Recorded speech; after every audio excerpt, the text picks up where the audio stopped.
Welcome to the Slop Farm. Enjoy the video. In this video, I will explain how to play Roblox on your phone with a PlayStation 4 controller. First, ensure your controller has sufficient battery life to avoid interruptions. Access your phone settings and locate the Bluetooth menu. To initiate pairing, press and hold the PlayStation button and the share button on your controller simultaneously. The light bar will blink quickly when ready. Your phone should then display the controller as an available device, often named wireless controller.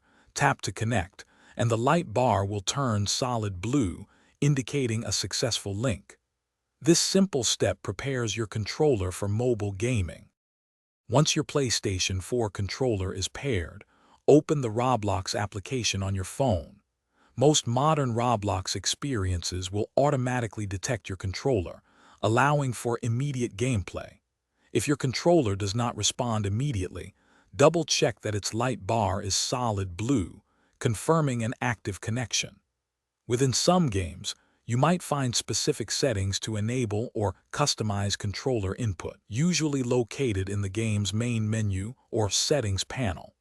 Experiment with different games, as controller compatibility can vary widely across the Roblox platform.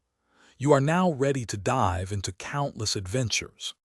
To truly enhance your mobile Roblox experience, fine-tune the in-game camera sensitivity to match your preference. This offers much better control.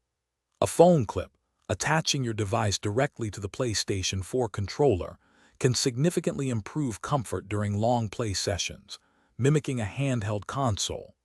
Maintaining a strong and stable Wi-Fi or cellular data connection is crucial to prevent frustrating lag, ensuring smooth gameplay. Regularly update both your phone's operating system and the Roblox application to benefit from performance improvements and bug fixes. These steps will make your gaming much more enjoyable. Should your PlayStation 4 controller unexpectedly disconnect, a simple repairing process through your phone's Bluetooth settings usually resolves the issue quickly. Minimize interference by keeping other active Bluetooth devices, such as headphones or smartwatches, at a distance of at least 2 to 3 feet. If the controller pairs but doesn't function in Roblox, a quick restart of your phone can often re-establish full functionality. Remember that not all Roblox games are designed with controller support in mind. If one game doesn't work, try another to confirm the controller's functionality. Enjoy your optimized mobile Roblox adventures. Thanks for watching. Consider subscribing if we helped you today.